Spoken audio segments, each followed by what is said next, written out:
Ya, selamat siang. Kembali lagi dengan saya, Muhammad Suhan. Nah, kali ini saya akan menjelaskan tentang watermarking issue. Nah, PPT ini dibentuk oleh dua orang. Yang pertama saya sendiri, Muhammad Sulhan, dan juga Arifudin Ahmad Sebagia. Oke, oke, di sini mungkin cerita tentang watermarking issue-nya dulu ya. Di sini saya, Sulhan ya, diminta menjadi sebagai seorang manajer produk branding. Nah, di sini saya diminta oleh perusahaan untuk membuat logo produk baru yang akan diluncurkan. Nah, saya dan tim berhasil membuat logo tersebut, namun logo tersebut pun disisipkan watermark sebelum diajukan ke KKI. Nah, dalam proses pengajuan, usulan logo tersebut ternyata ditolak. Nah, karena dianggap mirip dengan logo yang telah digunakan pada pihak lain. Nah, setelah diselidiki, ternyata pihak lain tersebut mendapatkan informasi secara ilegal ya. Dia ada seorang yang membocorkan informasi secara ilegal ke pihak tersebut, dan pihak tersebut duluan yang mengajukan ke HKI. Pada akhirnya kami ditolak. Nah, sekarang tugas saya adalah bagaimana saya dapat mengembalikan hak atas logo tersebut untuk perusahaan saya. Nah, mungkin langkah-langkah yang dapat saya lakukan sebagai manajer di perusahaan tersebut adalah dengan memanfaatkan undang-undang hak kekayaan intelektualisnya. Jadi mungkin kita bahas dulu apa itu hak cipta. Hak cipta itu adalah hak eksekutif bagi pencipta atau penerima hak untuk mengumumkan atau memperbanyak ciptaannya atau memberikan izin untuk itu dengan tidak mengurangi pembatasan-pembatasan menurut peraturan perundang-undangan yang berlaku. Ya, intinya di sini hak cipta adalah hak bagi seorang yang menciptakan sesuatu, gitu ya. Nah, ini termasuk juga pada logo yang tadi dibuat pada produk yang akan diluncurkan, gitu ya. Nah, di sini bagaimana saya mengajukan hak cipta saya? Nah, itu dengan menggunakan watermark ya. Jadi sebelumnya di ceritanya ada disebutkan kalau misalnya di logo tersebut berhasil membuat disisipkan watermark, ya. Nah, nah, jadi apa yang bisa saya lakukan adalah mengambil logo yang diluncurkan oleh pihak tersebut dan berharap logo yang dia upload tersebut itu masih emang logo yang sudah disisipkan watermarknya, sehingga di situ saya bisa membuktikan dengan menggunakan watermark kalau misalnya ini cipta hak apa logo ciptaan kami, bukan pihak yang satunya, gitu ya. Terus saya juga bisa mengajukan persidangan ya. Mungkin dengan undang-undang yang di sini berkaitan dengan hak kekayaan intelektual. Yang pertama ada UU nomor 19 2002 tentang hak cipta, kemudian ada UU nomor 14 2001 tentang hak paten, terus ada UU nomor 15 2001 tentang merek, yang keempat ada UU nomor 30 2000 tahun 2000 tentang rahasia dagang, kemudian ada UU nomor 31 tahun 2000 tentang desain industri, yang keenam ada UU nomor 32 tahun 2000 tentang desain tata letak sirkuit terpadu. Terus yang terakhir ada UU nomor 29 tahun 2000 tentang perlindungan varietas tanaman. Jadi ya, kalau saya simpulkan, langkah yang bisa lakukan, yang dapat saya lakukan adalah dengan mengambil data logo yang diluncurkan katanya oleh yang lain, terus saya mencoba mm, mengeksploit atau mendapatkan data watermark yang sudah di-embed pada logo tersebut. Nah, kemudian kalau misalnya memang terdapat watermarknya, emang terbukti, saya bisa mengajukan pihak tersebut atas undang-undang berikut, gitu ya. Tadi saya sebutkan gitu ya. Ya, mungkin sebelum itu saya ingin menjelaskan bagaimana sebenarnya watermark itu bisa bekerja untuk membuktikan kalau misalnya itu hak ciptaan kami, hak ciptakan bukan hak ciptaan kayak yang tadinya, yang tadi meluncurkan secara ilegal, tapi emang hak ciptaan kami gitu ya. Jadi mungkin kita mulai dulu dari watermark itu sendiri. Jadi watermark itu adalah teknik untuk menyisipkan informasi ke dalam suatu media seperti gambar, video, atau sinyal suara untuk melindungi suatu karya. Nah, ini poin yang penting. Jadi ya, sebenarnya watermark ini apa yang dilakukan itu adalah menyisipkan informasi termasuk ke dalam logo tadi. Berarti ada informasi sesuatu yang disisipkan ke dalam logo tersebut yang mungkin tidak sulit sulit ditemukan gitu oleh orang yang tidak mengetahuinya gitu. Jadi untuk mungkin bisa informasi tersebut hanya bisa didapatkan oleh orang-orang yang menciptakan logo tersebut ya kalau dalam kasus ini, ataupun orang yang diberikan hak untuk mendapatkan tentang informasi watermark dari logo tersebut gitu. Nah, jadi di sini ada beberapa kualitas dari watermark ya, mungkin yang bisa penting dibahas. Yang pertama ada perceptual transparansi, yaitu bagaimana watermark itu terlihat pada logo tersebut. Apakah logonya terlihat jelas, ataukah logonya emang kurang nampak gitu ya, emang harus diolah dulu baru dapat gitu, atau gimana gitu. Yang kedua ada payload of watermark, yaitu apa yang disisipkan ke dalam watermark tersebut, informasi apa yang disisipkan ke dalam watermark tersebut, seberapa besar bobot yang disisipkan, eh, seberapa besar bobot watermark yang disisipkan dalam media tertentu gitu. Nah, dalam kasus ini gambar ya. Nah, ini security, bagaimana keamanan atas watermark tersebut, apakah mudah dibobol gitu. Yang keempat adalah recovery, itu bagaimana misalkan andaikan misalkan logo tersebut dihancurkan atau dibobol, sebaik mana watermark bisa diregenerasi atau di recovery untuk menjadi bagus lagi gitu. Nah, itu kualitas dari watermark. Nah, bahkan selanjutnya ada jenis-jenis watermark ya. Di sini ada 4 juga. Ini ada blind, non-blind. Nah, itu artinya kebutuhan unwatermark data untuk recovery watermark. Jadi intinya, apakah untuk melakukan recovery watermark atau untuk melakukan watermark detection, itu dibutuhkan data yang originalnya atau tidak. Ya. Kalau blind, berarti dia tidak perlu uh, data yang aslinya. Sedangkan kalau misalnya non-blind, artinya dia membutuhkan data yang originalnya, yang aslinya, untuk melakukan pendeteksian watermark. Mungkin yang ya gitu. Selanjutnya ada perceptible atau imperceptible. Ini apakah watermarknya nampak atau tidak nampak ya secara kasar mata. Ya, apakah berarti emang watermarknya bisa dilihat langsung atau watermarknya berupa data yang disisipkan yang mungkin tidak bisa dilihat dalam bentuk bit-bit atau sebagainya. Ini ada private atau public, itu spesifikasi key yang diberikan gitu ya. Apakah key-nya hanya bisa dimiliki oleh pribadi, jadi hanya orang yang menciptakan logo tersebut bisa mengaksesnya, atau bisa diambil secara publik. Jadi orang orang yang mungkin orang lain yang bukan yang menciptakan media tersebut, logo tersebut, ya bisa juga mengakses watermarknya. Gitu. Terus ada robust, itu modifikasinya intensional atau unintentional. Sebenarnya ini terkait apakah modifikasinya itu mengubah data yang ada dalam media tersebut atau enggak. Kalau misalnya intensional berarti dia mengubah. Ya. Kalau misalnya unintentional itu dia nggak mengubah. Artinya yang perubahan yang dilakukan mungkin cuma scaling, resize, dan selanjutnya. Dan sebagainya. Nah, sekarang watermark citra. Ya. Watermark citra karena kita membahas tentang logo ya. Itu ada dua teknik, ada spasial, ada frekuensi. Mungkin pada video kali ini cuma dijelaskan tentang spasial ya. Ini spasial itu sendiri ada list significant bit, LSB, dan correlation. Dan di spasial ini pun mungkin kita akan fokuskan ke correlation. Mungkin untuk LSB hanya sekilas saja. Nah, ini spatial domain watermarking yang LSB. Nah, jadi ini ada sebenarnya bisa dibagi menjadi dua ya. Ada proses embedding, ada proses extraction atau ya pendeteksian watermarknya gitu. Nah, di sini mungkin kita anggaplah ada host image, terus di bagian kiri bawah ini, sebuah kotak ini diambil gitu. Nah, setelah dicek data bitnya, mungkin datanya 50, 50, 48, dan seterusnya. Nah, terus di sini ada yang namanya watermark bit yang terdiri dari 1 dan 0, ya. Ya, ada 10, 10, 10, mungkin dan seterusnya, bit streamnya, terus ini akan ditambahkan ya. Jadi bakal menjadi 51, yang 50 ditambah 0 tetap 50, terus ini 8 tambah 1 jadi 49, dan seterusnya.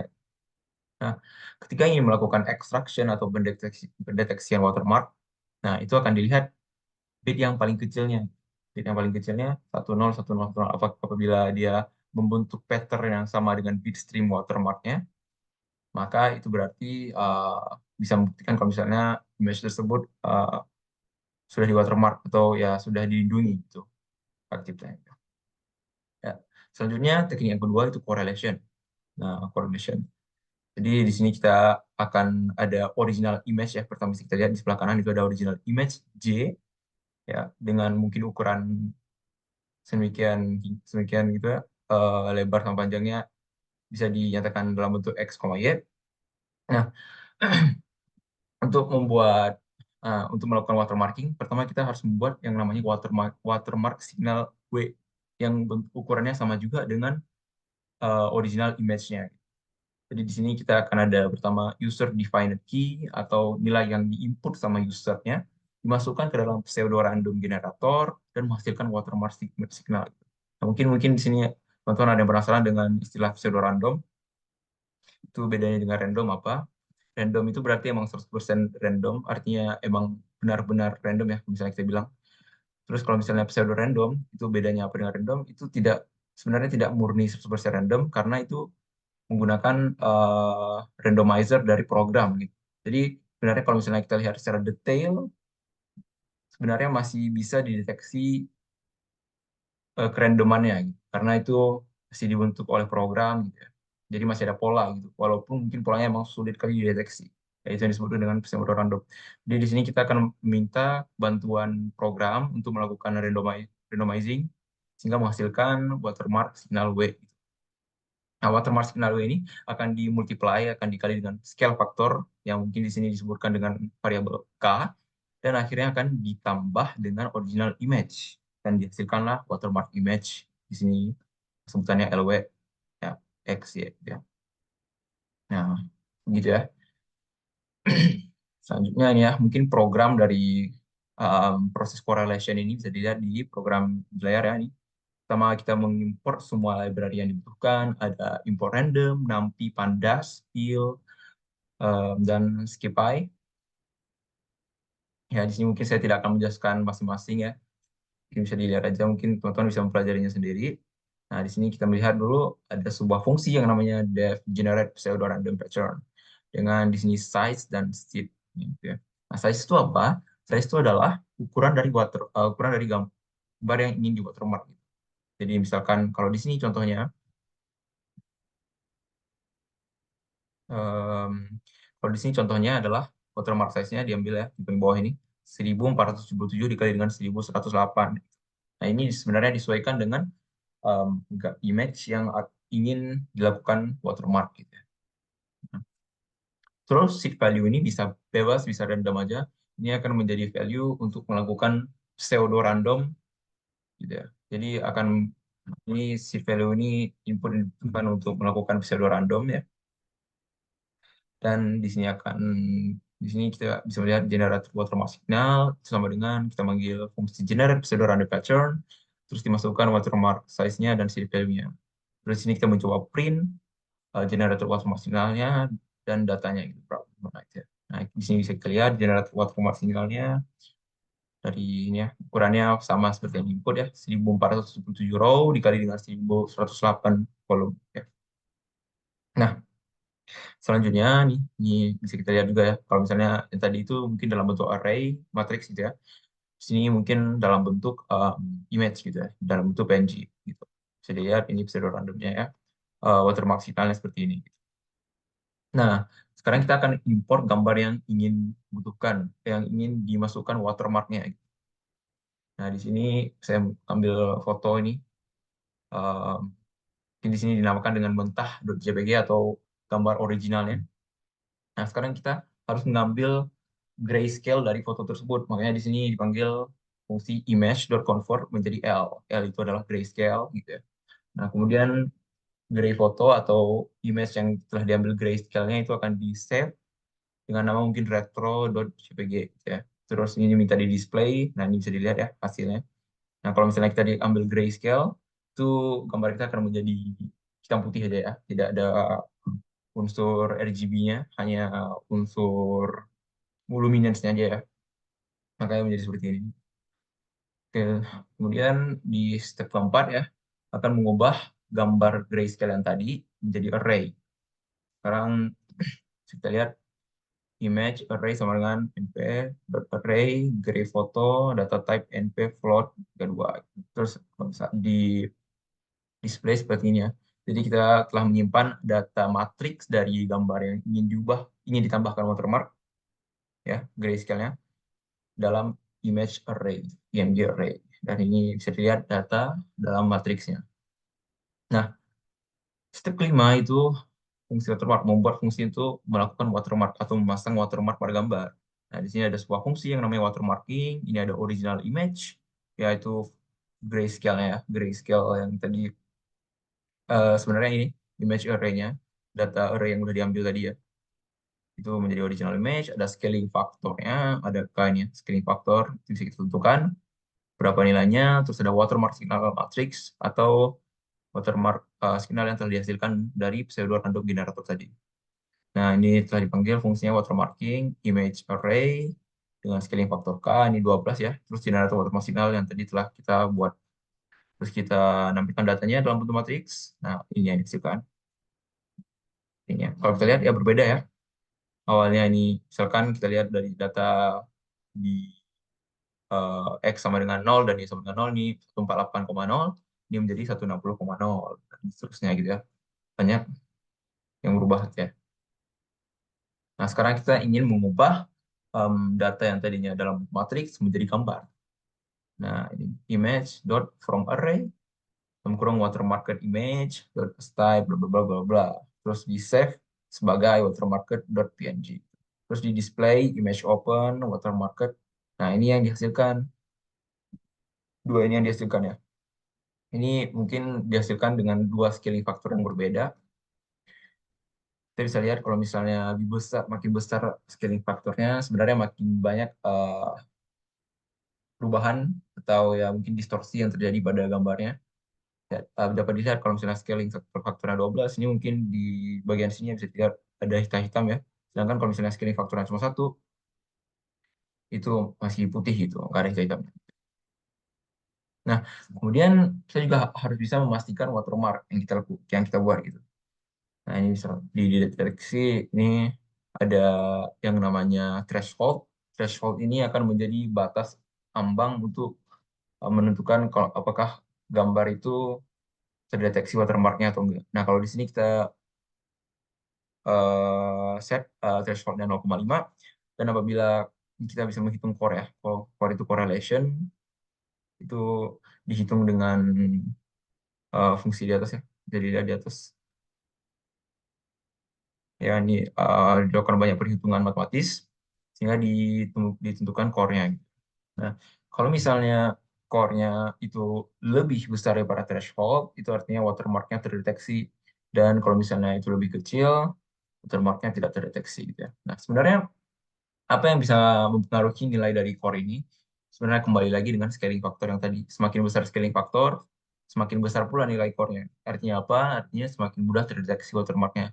Dan semakin kecil scaling faktornya atau nilai K-nya itu nilai core-nya maka akan semakin kecil, sehingga akan semakin sulit untuk dideteksi watermark-nya. Nah, oke, mungkin sekian saja. Mungkin terakhir kali untuk bagian paling terakhir untuk upaya preventif untuk agar kasus ini tidak terulang lagi ya, kasus yang tadi ini. Ini sebenarnya kalau kita lihat kasus ini disebabkan karena ada kebocoran data nah, ke pihak lain gitu ya. Jadi untuk menanggulangi atau jadi melakukan upaya preventif untuk kasus ini agar tidak terulang lagi, ya kita harus menjaga data kita agar tidak bocor gitu. Dijaga dengan keamanan sekian rupa sehingga datanya tidak mudah bocor. Dan jangan lupa pula untuk melakukan watermarking pada setiap media atau produk yang logo atau video atau apa yang kita ciptakan gitu. Kalau memang tidak ingin dicuri oleh pihak yang lain.